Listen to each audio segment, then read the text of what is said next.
నమస్కారం ఘంటారావానికి స్వాగతం. ముందుగా ప్రధానాంశాలు. తెల్లవారుజాము వరకు మదనపల్లె కలెక్టరేట్లో విచారణ. దస్త్రాల దహనంపై కేసు రీకన్స్ట్రక్షన్ చేసిన సిఐడి.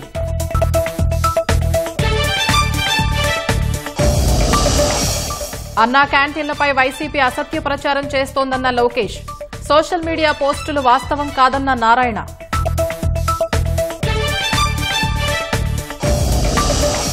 ముంబై నటిని వేధించిన కృష్ణా జిల్లా వైకాపా నేత. సజ్జల సహకారంతో ఆమెపైనే కేసు పెట్టి జైలు పాలు.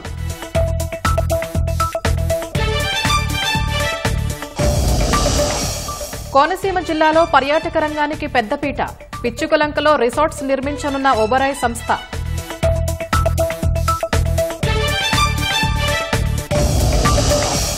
ప్రధాని మోదీకి అమెరికా అధ్యక్షుడు బైడెన్ ఫోన్. ఉక్రెయిన్ శాంతి చర్యలకు మద్దతిస్తామన్న మోదీ.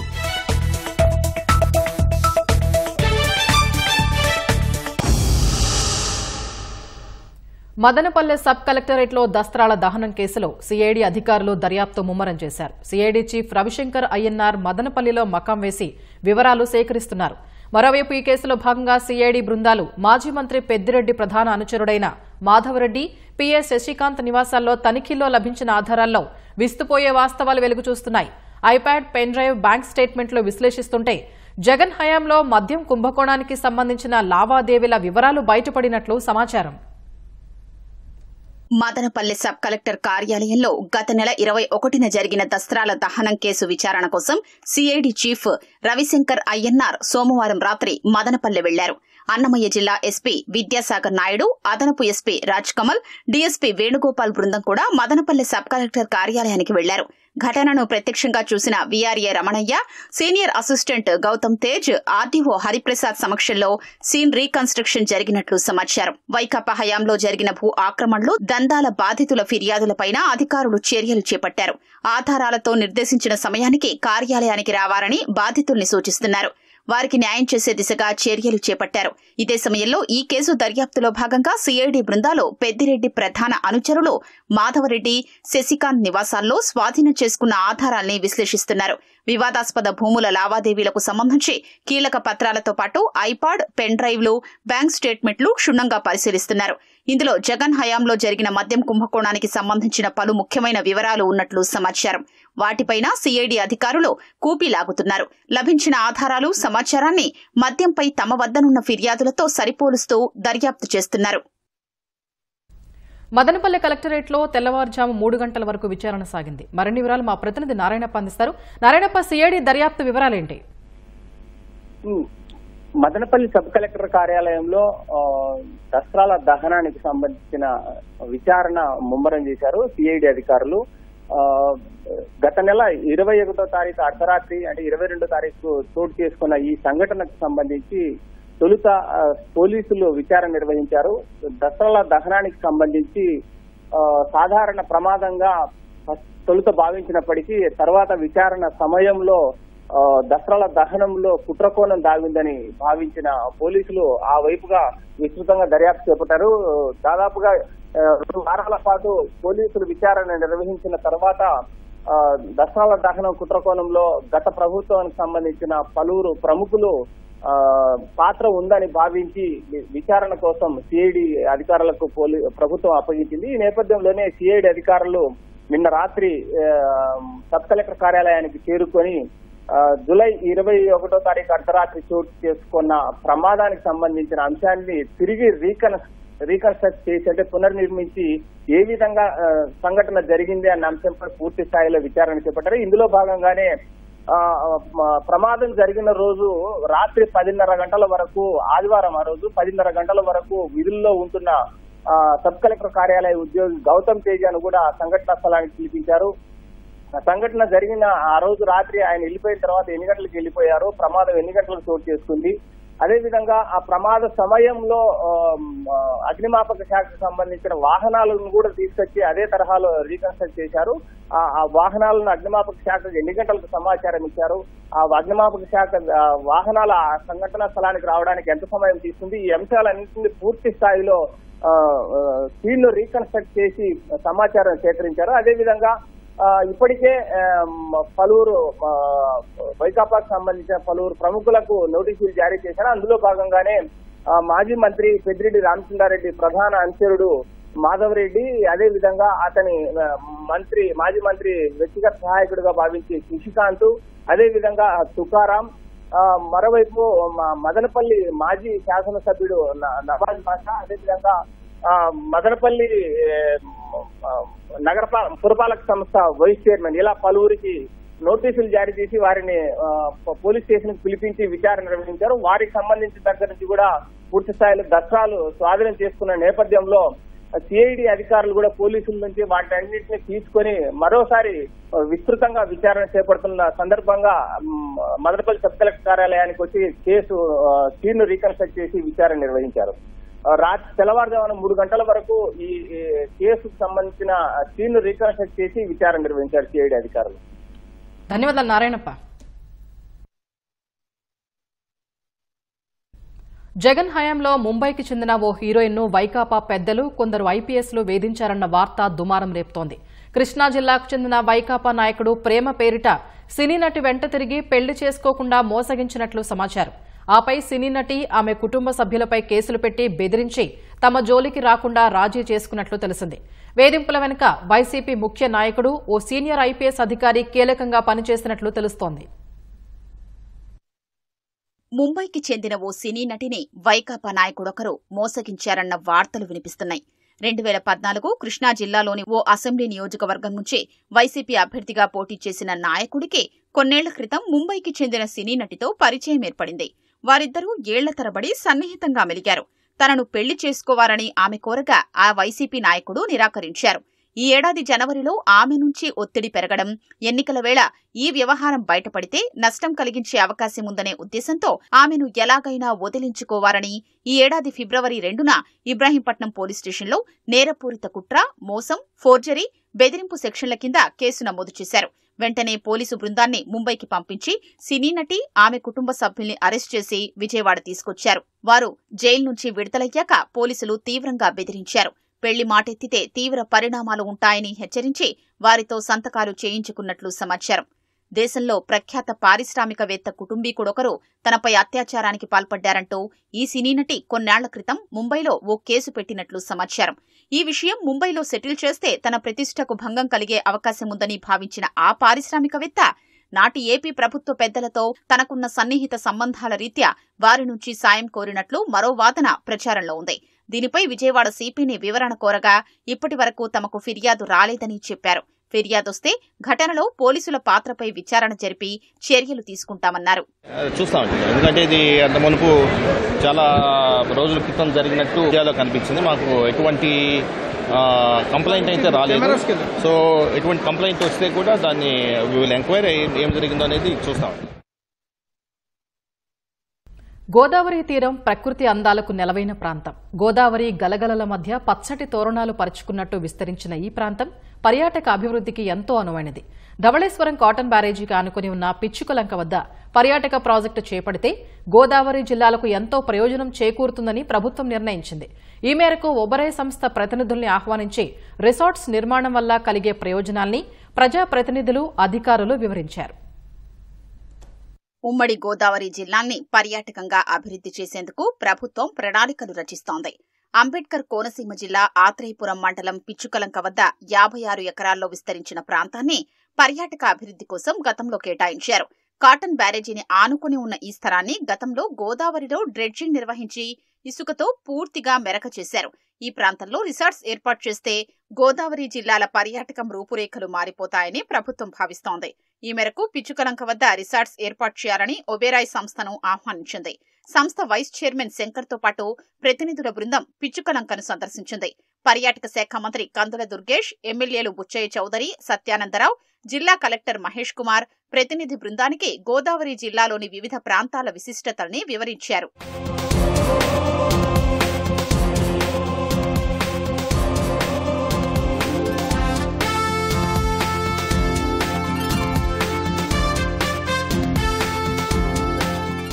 ఉమ్మడి తూర్పు గోదావరి జిల్లాలోని ఆధ్యాత్మిక, పర్యాటక కేంద్రాల గురించి ప్రతినిధుల బృందానికి వివరించారు. రాజమహేంద్రవరంతో పాటు కడియం నర్సరీల అందాలు వర్ణించారు. అన్నవరం, పిఠాపురం, సామర్లకోట, ద్రాక్షారామం, అంతర్వేది ప్రముఖ ఆలయాలతో పాటు జిల్లాలోని వివిధ క్షేత్రాల ప్రాముఖ్యత వివరించారు. కాకినాడ తీరంలోని hope island, Kakinada beach, Coringa అభయారణ్యం, మారేడుమిల్లి ఎకో టూరిజం విశిష్టతల్ని ఒబేరాయ్ బృందం దృష్టికి తీసుకొచ్చారు. అత్యధిక జనాభా ఉన్న గోదావరి జిల్లాల్లో పర్యాటక ప్రాజెక్టులు చేపడితే కలిగే ప్రయోజనాల్ని వివరించారు. సంపూర్ణమైనటువంటి ఒక సర్క్యూట్ గా అంటే ఏవైతే మనం కేవలం ఓన్లీ టెంపుల్ టూరిజంకే పరిమితం అవుతున్నటువంటి సందర్భంలో దాని వరకు మాత్రమే కాకుండా వివిధ రకాలైనటువంటి టూరిస్ట్ స్పాట్లు తయారయ్యేదానికి అవకాశం ఉండి ఒక సర్క్యూట్ గా దీన్ని తయారు చేయడానికి ఒక రోజుకి దేవుడు దర్శనానికి ఇక్కడికి వచ్చినటువంటి ఎవరైనా పిలిగ్రిమ్ ఉంటే వాళ్ళు ఒక రోజుతో ఆగకుండా ఒక 2 రోజులు 3 రోజులు ఇక్కడ స్టే చేసి మొత్తం ఉభయ గోదావరి జిల్లాల్లో ఉన్నటువంటి పర్యాటక ప్రాంతాలన్నింటినీ కోరింగా వైల్డ్ లైఫ్ శాంక్చురీ కానివ్వండి, అటుపక్క హోప్ ఐలాండ్ కానివ్వండి, కాకినాడ బీచ్ కానివ్వండి, ఇవన్నీ చూసి వెళ్లి ఇక్కడ పర్యాటక రంగాన్ని వృద్ధి చేయటం, మరో పక్కన వారికి కూడా ఆహ్లాదకరమైనటువంటి ఒక పర్యటన చేశామనేటువంటి అనుభూతి కలగటం, ఇటువంటి ప్రత్యేకమైనటువంటి అంశాలతో కూడినటువంటి అన్ని రకాల విషయాల్ని వారికి తెలియజెప్పాం. ఇది సుందరమైన ప్రదేశం. ఇవాళ ఎప్పటి నుంచో పెండింగ్ ఉంది. మన హ్యావెలాక్ బ్రిడ్జి కూడా త్వరలోనే దాన్ని కూడా సుందరీకరించాలన్న ఆలోచనలో బ్రిడ్జి లంకను కూడా అభివృద్ధి చేయాలి. వారికి కూడా చెప్పాము. వాళ్ళు ఒబెరాయ్ ప్రసిద్ధ ఒబెరాయ్ గ్రూప్ ముందుకు వస్తా ఉంది. వాళ్ళు వస్తే అన్ని సహకారాలు అందిస్తామని చెప్పాం. MFL మాక్సిమం ఫ్లడ్ లెవెల్ పైన ఉంది. పైగా రాబోయే రోజుల్లో flood controlled flood from Polavaram project నుంచి control flood, Maredumilli tourism place is there sir, అలాగే పాపికొండలో tourism place is there sir, all were be attached to here. ఇక్కడ దీన్ని ఒక మంచి ఒక టూరిజం ప్రాంతంగా దీన్ని అభివృద్ధి చేసినప్పుడు లేదా వాటర్ స్పోర్ట్స్ కానివ్వండి, బోట్ షేకర్లు కానివ్వండి, చాలా రకరకాలుగా, ఎందుకంటే ఇక్కడ రిక్వైర్మెంట్ ఉంది. ప్రజలందరికీ కూడా సరైన ఎంటర్టైన్మెంట్ లేదు. చాలా ఇతర ప్రాంతాలు పోతున్నారు, కర్ణాటకకో లేదా తమిళనాడుకో లేదా కేరళకో టూరిజం అంతా వెళ్ళిపోతుంది. అక్కడ బయట ప్రాంత టూరిజం మనం అట్రాక్ట్ చేయడమే కాకుండా మన స్టేట్ లో ఉన్న టూరిజం మనం ఉన్న ప్రజలకు సంబంధించి టూరిజం పరంగా ఇక్కడ అభివృద్ధి చేసుకుంటే ఇక్కడే చాలా అవకాశాలు ఉన్నాయి. ఇక్కడ ఉన్న మోస్ట్ ఆపర్చునిటీస్ ఏమైతే ఉంటాయో అవన్నీ కూడా క్లియర్ గా వాళ్ళకి ఎక్స్ప్లెయిన్ చేయడం జరిగింది. సో వాళ్ళు once they decide in their board and come back to the decision. So వాటికి కావాల్సిన డెసిషన్ మేకింగ్ ఏవైతే కావాలో అవన్నీ కూడా అడిగారు, అవన్నీ కూడా ఇవ్వడం జరిగింది. సో వన్స్ వాళ్ళు బోర్డులో ఒక డెసిషన్ తీసుకున్న తర్వాత then they will come back. And మన సైడ్ నుంచి కూడా అడ్మినిస్ట్రేషన్ నుంచి, డిపార్ట్మెంట్ నుంచి, టూరిజం డిపార్ట్మెంట్ నుంచి, గవర్నమెంట్ సైడ్ నుంచి వాట్ ఎవర్ సపోర్ట్ వాళ్ళకి కూడా ఇవ్వడానికి రెడీగా ఉన్నాం. Definitely we're expecting to inaugurate this project in couple of days. Thank you. Godavari తీరంలో ప్రాజెక్టు అందుబాటులోకి వస్తే జిల్లాలో పర్యాటకం ఊపందుకుంటుందని అధికారులు భావిస్తున్నారు. వైసీపీ పాలనలో నిర్మించిన ఓ చెప్ట 3 ఏళ్లకే మూలకు చేరింది. భారీగా పగుళ్లు వచ్చి ఎప్పుడు కూలిపోతోందో తెలియని పరిస్థితి నెలకొంది. నెల్లూరు జిల్లా ఆత్మకూరులో వైకాపా నేతలు గుత్తేదారుతో కుమ్మక్కై నిధులు దోచేశారని స్థానికులు ఆరోపిస్తున్నారు. ఎంతో పోరాడి సాధించుకున్న చెప్ట 3 ఏళ్లకే శిథిలావస్థకు చేరడంతో గ్రామస్తులు ఆగ్రహం వ్యక్తం చేస్తున్నారు.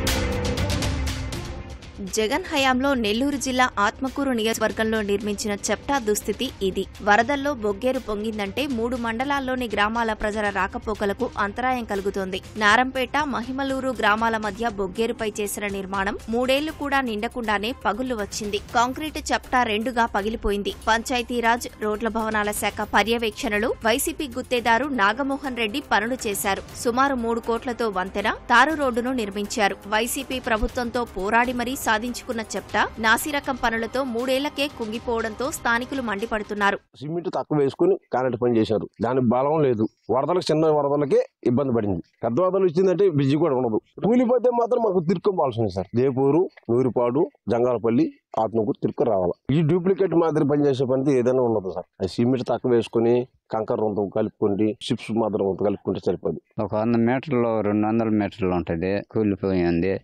ఈ సిమెంట్ రోడ్డు ఆడ నెల్లు కొట్టుంది. ఇది ఎప్పుడు చేసుకున్నారు, పని చేసిండ్రు, పని ఇట్లా డూప్లికేట్ చేసిండ్రు.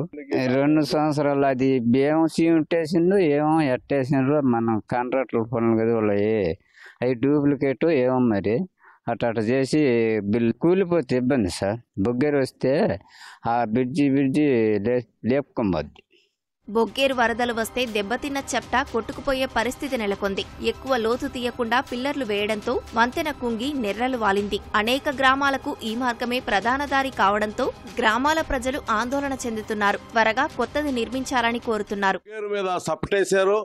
ఆ సపట్లో నాణ్యత లేక కూలిపోయింది. అతి తక్కువ పీరియడ్ లోనే ఎస్టిమేషన్ ఎక్కువైనా కూడా కాంట్రాక్టర్ యొక్క లోపభూయిష్టమైనటువంటి విధానాల వల్ల అది కూలిపోవడం జరిగింది. ప్రజాధనం దుర్వినియోగం అయింది. కాంట్రాక్టర్ యొక్క సాల్వెన్సీ రద్దు చేయాలా, ఆయనకున్నటువంటి ఇతర కాంట్రాక్ట్ వర్కర్ల మీద కూడా ప్రభుత్వం దృష్టి పెట్టాలా, అవసరం అనుకుంటే వాటిని రద్దు చేసి ఇతరులకి అప్పగించాలని చెప్పి మేము డిమాండ్ చేస్తున్నాం. రాజకీయంగా పార్టీలు మారుతూ వాళ్ళు నాశరకంగా బ్రిడ్జిలు కట్టి కూలిపోయిన దాన్ని పట్టించుకోకుండా ఉన్నది. ప్రజలు డబ్బుని నాశనం చేస్తున్నారు. ఈ నాగులపాడు నుండి మైలూరు పోయే బ్రిడ్జిని వెంటనే పూర్తి చేసి నాణ్యతగా కట్టాలని, అదేవిధంగా గల్లవీడు బ్రిడ్జిని కూడా కాంట్రాక్టర్ మార్చాల్సిందిగా మేము కోరుతున్నాం. నాసిరకంగా నిర్మాణం చేసిన వైసీపీ గుత్తేదారును బ్లాక్ లిస్టులో పెట్టాలని స్థానికులు డిమాండ్ చేస్తున్నారు. వైసీపీ హయాంలో పేట్రేగిపోయిన అమిగోస్ సంస్థ మైనింగ్ రాయల్టీ రసీదుల కుంభకోణం కొనసాగుతూనే ఉంది.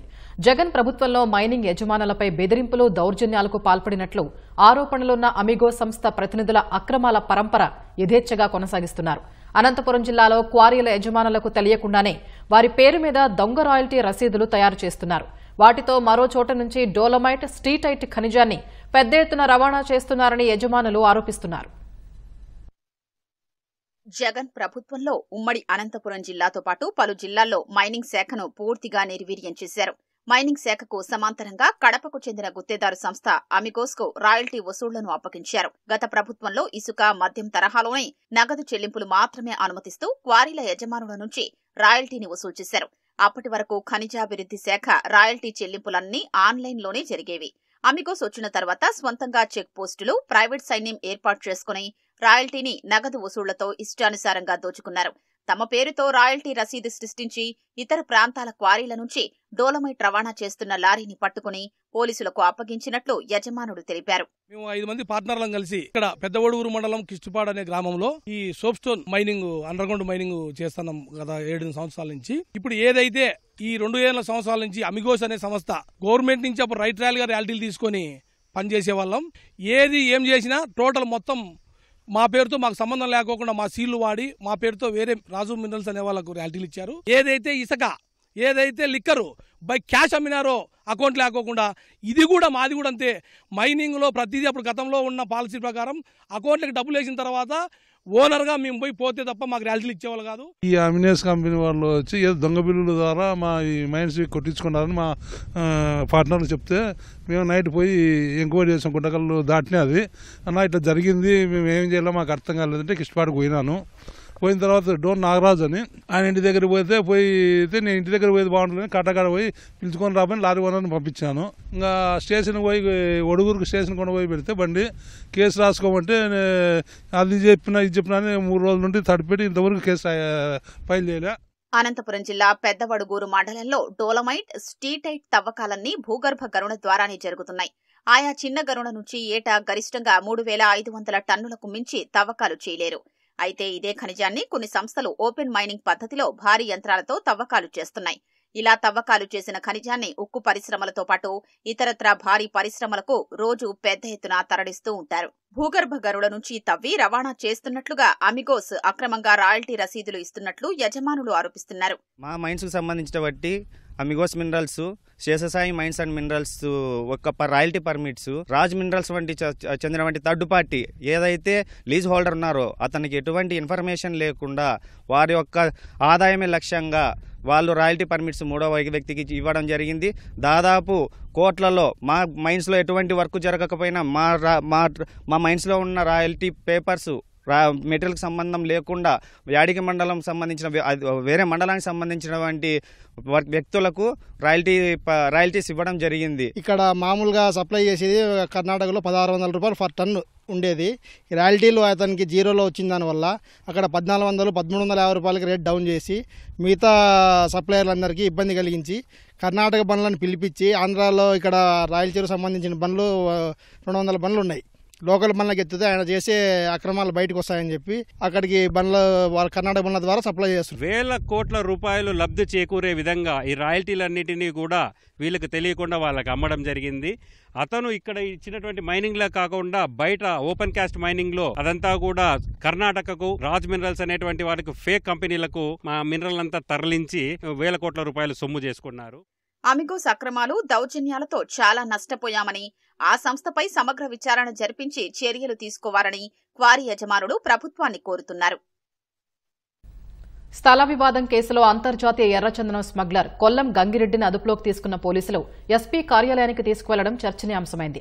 గంగిరెడ్డిని రైల్వే కోడూరు నుంచి మదనపల్లికి తీసుకెళ్లగా ఎస్పీ స్వయంగా విచారించినట్లు సమాచారం.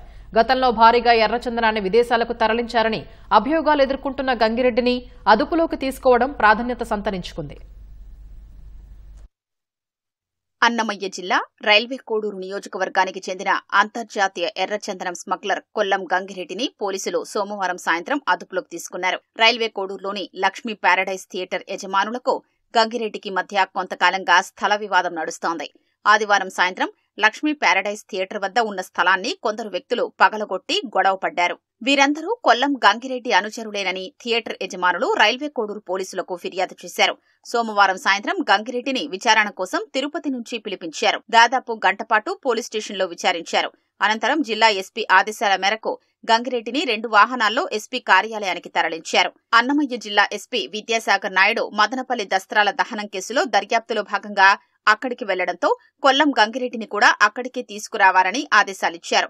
రైల్వే కోడూరు పోలీసులు కొల్లం గంగిరెడ్డిని రాత్రి 10 గంటల సమయంలో మదనపల్లి డీఎస్పీ కార్యాలయానికి తీసుకెళ్లారు. రాత్రి ఎస్పీ అతడిని విచారించినట్లు సమాచారం. మంగళవారం కూడా విచారణ చేసే అవకాశం ఉన్నట్లు తెలుస్తోంది.